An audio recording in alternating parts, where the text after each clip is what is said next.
Picture the scene.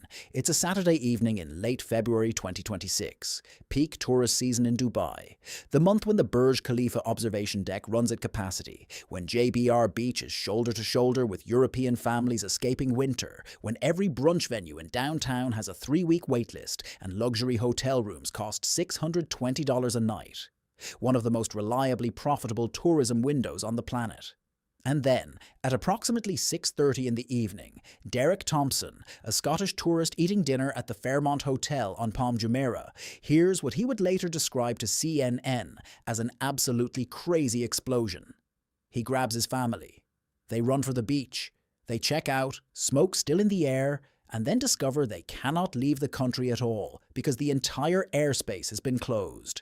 Dubai, a city that prides itself, more than almost any city on Earth, on safety and stability, has no public bomb shelters. That is not a criticism. It's a fact that tells you everything about the premise Dubai was built on. The premise was, you will never need one here. On February 28, 2026, that premise ended.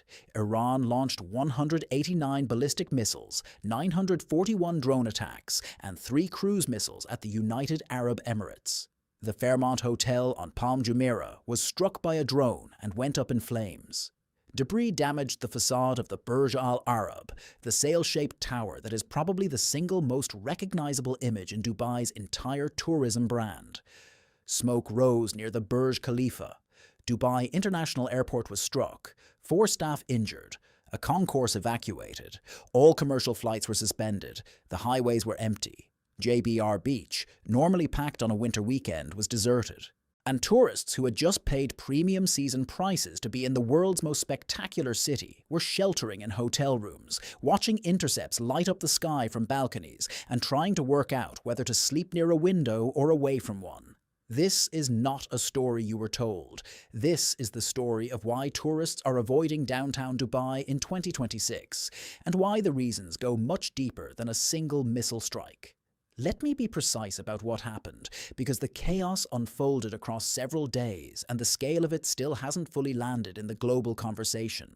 Following coordinated US and Israeli strikes on Iran on February 28th, Iran retaliated by targeting Gulf states hosting American military assets.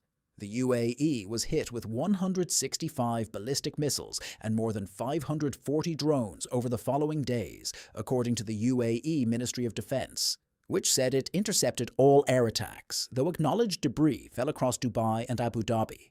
4 people were killed in the UAE. 1 was killed at Abu Dhabi's Zayed International Airport in a drone strike that injured 7 others. Debris from interceptions caused the Burj Al Arab fire, the Fairmont. The Palm was directly struck, leaving flames visible across the island. Jebel Ali Port caught fire. Dubai International Airport, the world's busiest airport for international passengers, handling over 95 million people in 2025, was struck, damaged, and evacuated. All Dubai flights were suspended. Emirates, the airline that is arguably as important to Dubai's tourism identity as any landmark, suspended all operations from Dubai and had still only restored 60% of its normal route network by March 6th. Around 20,200 passengers were immediately affected by cancellations in the UAE alone. MSC Cruises had its 6,300-passenger ship, MSC Euribia, stranded in Dubai port with no way to disembark guests on scheduled flights. One Emirates flight from Mumbai had to turn around twice mid-air due to missiles entering UAE airspace before finally landing at a nearly empty airport. A travel analyst called it the most chaotic event in global aviation since 9/11. That is not hyperbole.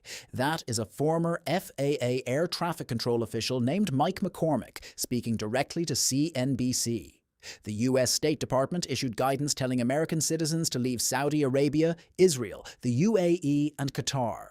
The UK and other Western governments issued their own warnings. The tourists who had been on Dubai's beaches the Friday before were now either stranded with hotel vouchers, trying to cross into Oman by road, where taxi drivers were reportedly charging $800 for the 4-hour drive to the border, or camped in conference rooms that hotels had turned into makeshift shelters. Victoria Thompson, the Scottish tourist's wife, told CNN she is now unsure when she would feel comfortable returning to Dubai. She's not alone. And that is the problem that no marketing campaign resolves. Here's where it gets structural, because the missile strikes didn't create Dubai's tourism vulnerabilities. They exposed them. Dubai's entire value proposition as a tourism destination, I mean the core reason it wins against every other luxury option on the market, rests on three pillars: safety, connectivity, and spectacle.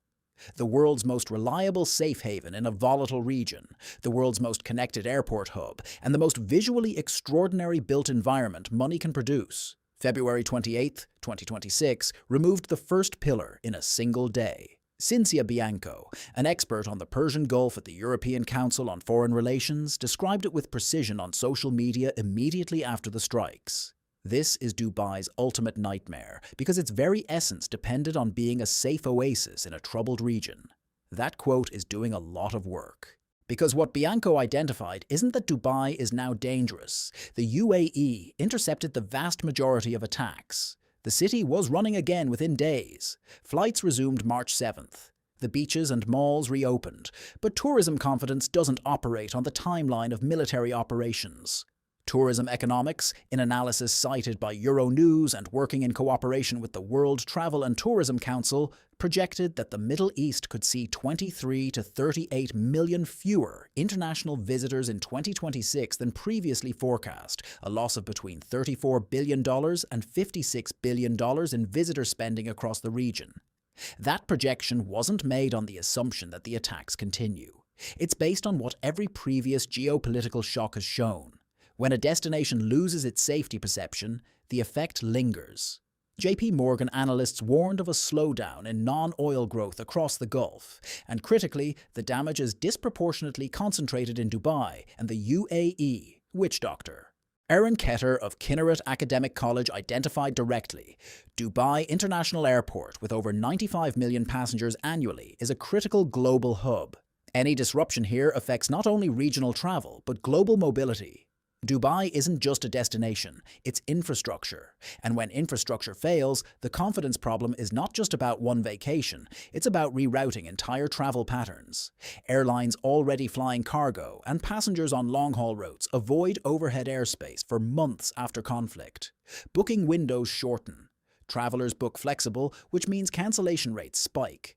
Premium bookings, the exact market Dubai has been building its entire hospitality pipeline to serve, collapse first because wealthy travelers have the most options, and options are what they now use. But here's the piece that nobody wants to say out loud in the official tourism reports.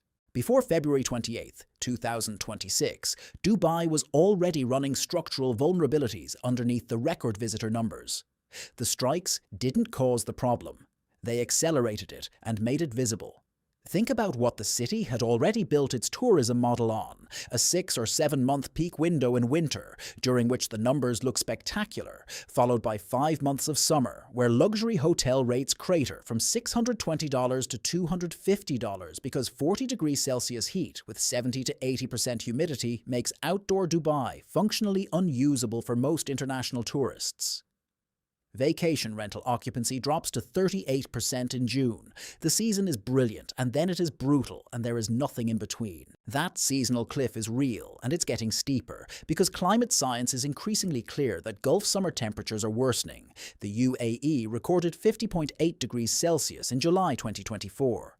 And that the April 2024 floods, when 142 millimeters of rain fell on Dubai Airport in 24 hours and $2.9 to $3.4 billion in insurance losses followed, are a sign of the kind of extreme weather volatility that a warming Arabian Gulf is going to produce more frequently. The tourist window is already compressed.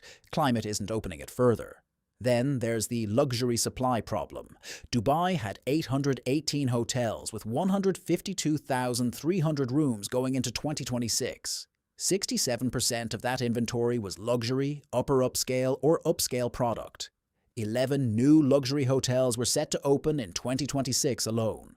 12,000 more luxury keys were planned by 2030. And the luxury segment in 2024 had already started showing the first cracks. Occupancy went up 3%, but average daily rate fell 1.9%. To fill more rooms, luxury hotels were already discounting. That is precisely what happened in the previous cycle, between 2015 and 2019, when Dubai added 20,000 rooms, and ADR fell 27% from $188 to $137, the lowest since 2003. The city destroyed its own pricing power with oversupply and spent years rebuilding. Now it was building toward the same cliff, into a market where demand just took a missile strike to the confidence index.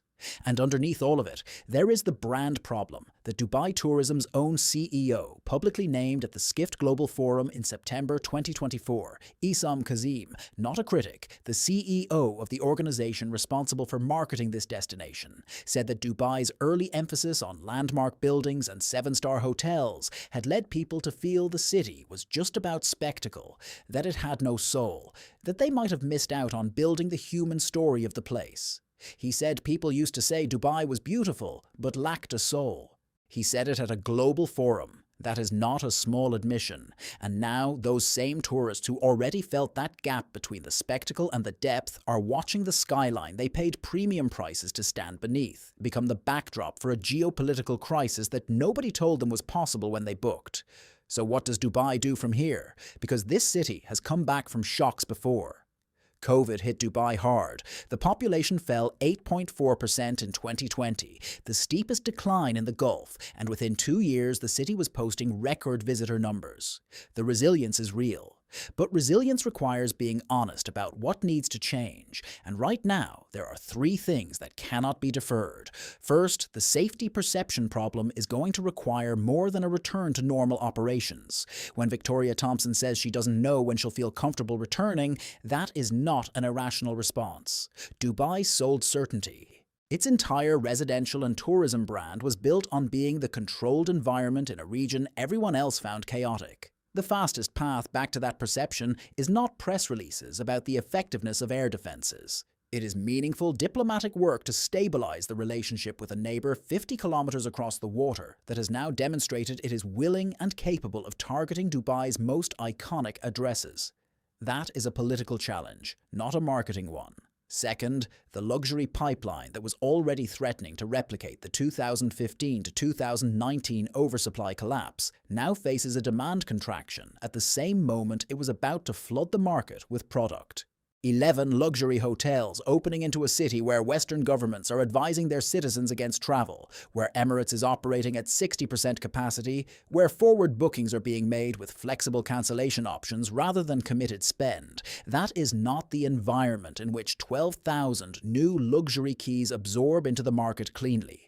Third, and this one matters most for the long game, the sole problem that Kazim named in September 2024 is not solved by the city's April 2025 program paying students with flights and luxury apartments to post positive tourism content on social media. Manufactured authenticity is visible. It is visible especially to the high-value travelers who have the most options and who, right now, are looking at their alternatives.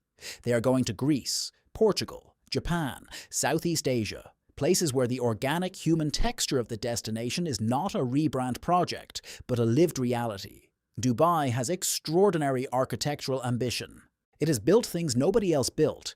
It has a genuinely multicultural residential population that is unlike anywhere else on Earth.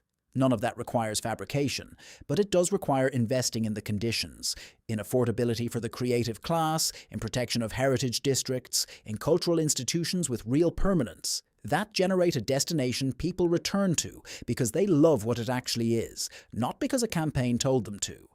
If you were in Dubai when the strikes happened, or if you had a trip booked that you cancelled, or if you've been watching this city from a distance and wondering what it means for where you choose to go next, I want to hear your perspective in the comments. And if this kind of on-the-ground analysis of what's actually happening in global tourism matters to you, subscribe, because there are more stories like this that deserve to be told.